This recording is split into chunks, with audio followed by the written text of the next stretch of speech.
L'affaire dite tentative de coup d'État déjouée au Bénin continue de faire réagir plus d'un acteur politique, des réactions tous azimuts justement au sujet de cette affaire. La presse en parle abondamment ce matin et au rôle des divers angles évoqués, cette interrogation, n'y a-t-il pas ici de la récupération politique? Quelle lecture faire en tout cas de toutes ces réactions au sujet de l'affaire?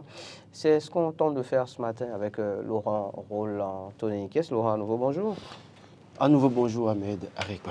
Alors je précise que les amis téléspectateurs, s'ils veulent, peuvent nous appeler et interagir avec nous au sujet des réactions, pas au sujet de l'affaire. Qu'on s'entende bien là-dessus, autrement on sera obligé de couper, tout simplement. Laurent Roland Tonéikès, on en parlait à l'entame de la première rubrique, enfin à l'entame des analyses et commentaires.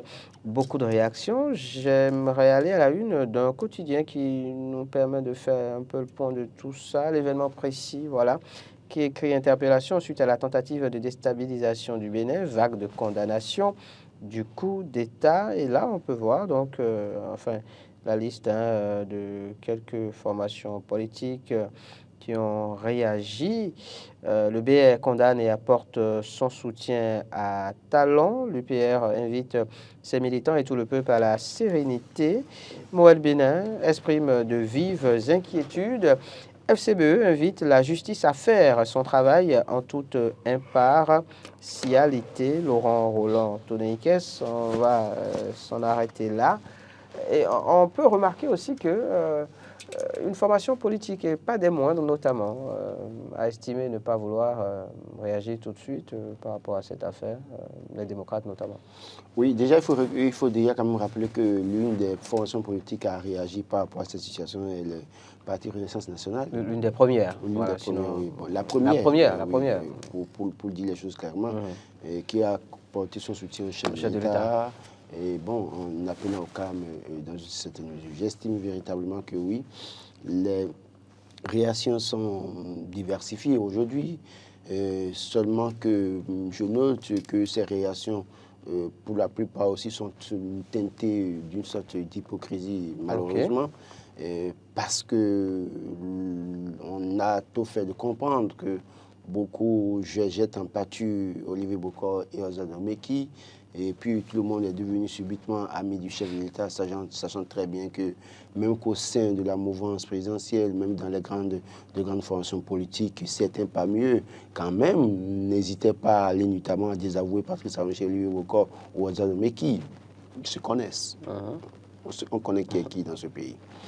Et donc, oui, il y a quand même ça qu'on connaît déjà.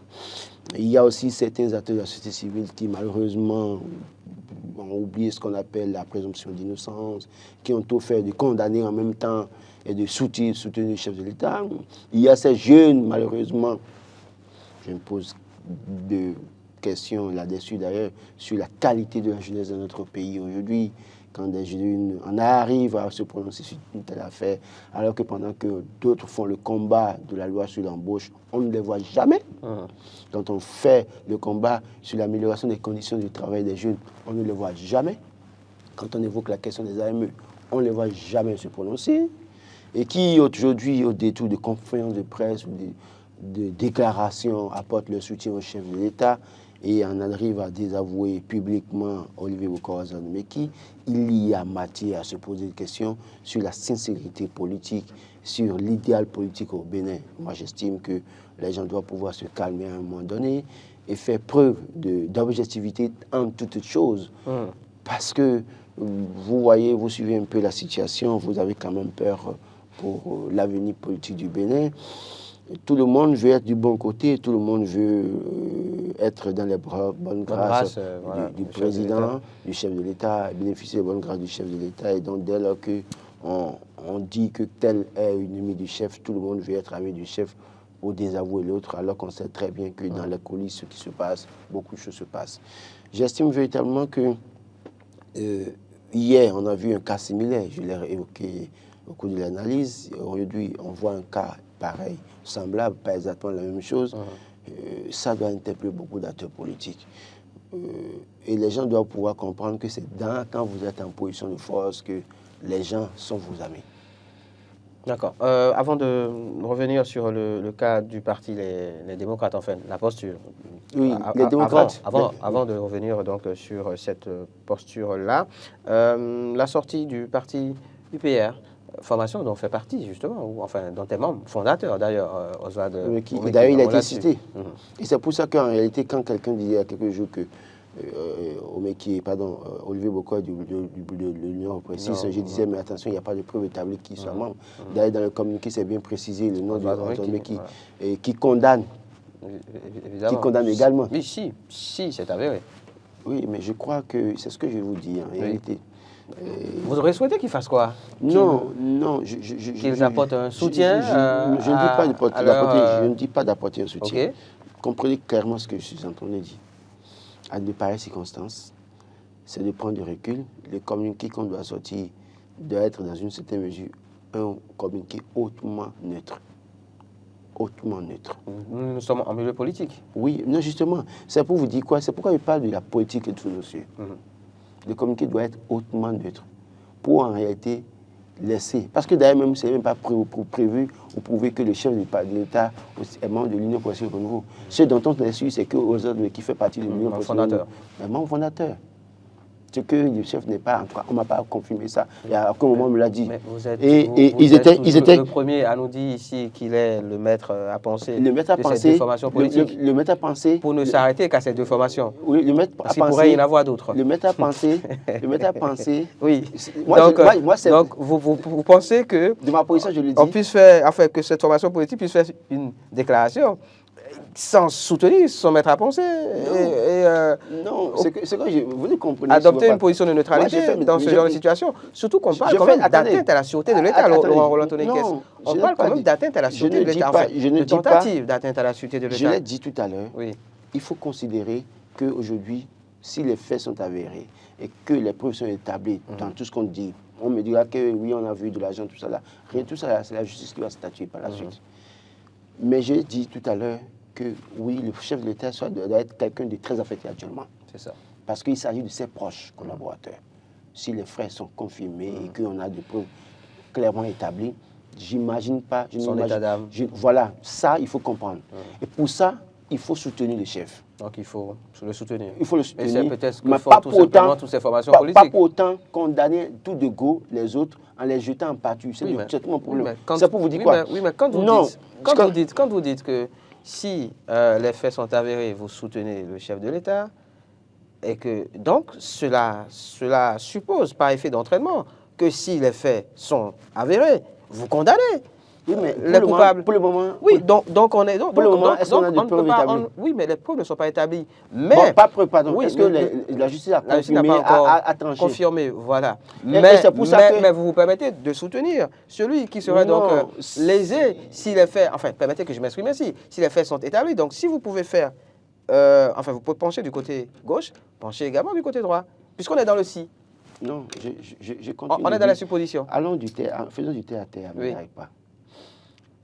Ce que je dénonce ici, c'est que déjà, que dans la posture de certaines déclarations, on sent clairement de la part de certains acteurs que déjà, tout de go, Olivier Bokoy, Oswald Omeki sont coupables. D'accord. C'est ce que je regrette. Le cas de la formation donc, politique de Thomas Boni-Yayi, le parti Les Démocrates, une posture... Enfin, comment l'interpréter? Je crois que l'affaire Steve Amoussou a été d'une grande leçon pour ces acteurs du Parti des démocrates. Okay. Je l'ai dit ici, c'est vrai que certains parmi eux m'en veulent encore par rapport à mes déclarations, mais je le dis, ça n'engage que moi. Fort heureusement, je ne viens chez personne. Pour vous dire quoi? Dans l'affaire, Steve Amoussou sont agités pour parler. Après, ça semble se retourner contre eux. Dans cette affaire, d'abord, c'est les gens qui se connaissaient. Quelqu'un a déclaré que l'autre l'a vu nu. Imaginez le degré d'amitié, de confiance entre ces acteurs-là. Et l'autre, parmi les acteurs, il y en a qui est parent adoptif ou père adoptif et fils adoptif. Et on a vu l'autre qui a mobilisé la caution pour l'autre, pour sa candidature, pour qu'il soit président de la République. Il en a bénéficié. Il a eu le retour de l'ascenseur avec 7 ans pratiquement au gouvernement, avec les bonnes grâces. D'accord. Donc quand c'est une affaire comme ça, familiale ou de familial, on ne met pas la bouche n'importe comment. Et c'est pourquoi je dis aux acteurs, au-delà de tout, ceux qui font vite de condamner Olivier Bokor ou aux hommes et qui veulent être bien vus par Patrice Talon sont peut-être en train de faire des erreurs qui peuvent se retourner contre eux. En fait, c'est de ça que je parle en réalité. Je ne dis pas que le chef est dans une posture, ça peut le déstabiliser, ça peut l'affecter, d'accord, oui, d'accord. Si en attendant la justice, on apporte le soutien au chef de l'État, mais en attendant, on attend la justice pour savoir qui ici, pour connaître les tenants et l'aboutissant de cette affaire, et en son temps, nous ferons une autre déclaration. Ce n'est pas ceci, ça. Après, vous pouvez désavouer ça quand la justice va les condamner. C'est ça. Voilà. Donc, pour dire quoi? Aujourd'hui, les démocrates sont dans la meilleure posture. C'est une affaire de famille. Et je me suis dit la dernière fois, j'ai dit la dernière fois ici que c'est fort heureux pour eux qu'on n'ait pas cité un acteur de l'opposition dans cette affaire encore.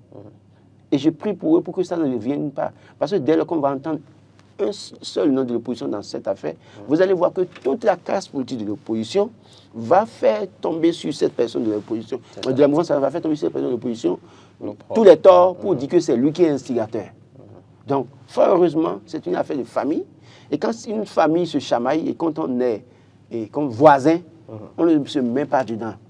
On reste d'abord, on prend du temps pour connaître le dénouement de la situation. Après, on peut aller conseiller les gens. Si pour autant vous avez des conseils à donner, vous pouvez donner des conseils. Autrement, vous observez et vous prenez vos dispositions. Allez, d'autres réactions, Laurent Roland Tononiquez, celle de la Fondation Malheureuse, on en parlait également dans les analyses et commentaires, celle du général Philippe Roundénion également, estimant entre autres qu'il a d'ailleurs, à plusieurs reprises, été approché pour opérer un coup d'État. J'ai dit il y a quelques jours sur une radio de la place que le chef, le général Philippe Roundénion, excusez, il parle déjà trop. C'est estimé qu'il en fait un peu trop. Il en fait un peu trop, j'estime. Je le conseille, c'est un ami. C'est vrai qu'on pourrait se demander justement ce regain. Donc, moi, je lui conseille carrément. Je lui conseille carrément de prendre du recul et de limiter ses sorties médiatiques où il veut parler, il veut intervenir sur tous les sujets. Parce que les gens vont lui faire dire des choses, vont l'amener à parler, il va dire des choses après. Malheureusement, quand on commence par parler, on ne se contrôle pas tout le temps. Parce que compte tenu de ces choses, vous pouvez lâcher des mots qui peuvent se retourner contre vous à tout moment. Vous avez vu la situation avec notre consoeur. Il allait parler. Ce qu'il a dit pourtant, ce n'est pas mauvais en soi. Il estime que la réforme n'est pas bonne, il faut revoir tout ça. Mais ce n'est pas mauvais en soi. Mais de sa posture, en réalité, il y a des choses qui ont été dites. Il y a des choses bizarrement qui peut dire, et malheureusement, les gens peuvent interpréter autrement. Et d'ailleurs, vous pouvez dire, quitte là à quelqu'un, ça peut vouloir dire quelque chose dans l'instant présent. Dans le même temps, vous le dites dans un autre contexte. Déplacé de son contexte, voilà. Ça peut encore être autre chose. À autre chose. Moi, j'estime qu'aujourd'hui, il doit faire très attention. Et quand il dit qu'il a été sollicité plusieurs fois pour les coups d'État, je dis aussi là aussi. Est-ce que ça vaut le coup?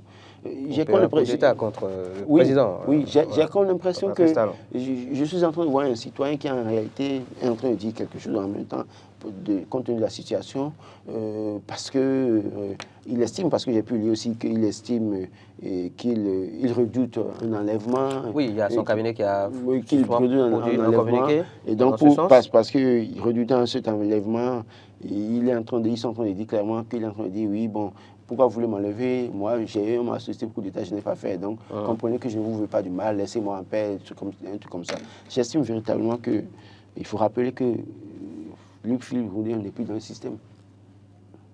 Et donc, même si les gens lui remettaient l'argent pour faire un coup d'État, de quel moyen dispositif, on dira que c'est un général. C'est un général.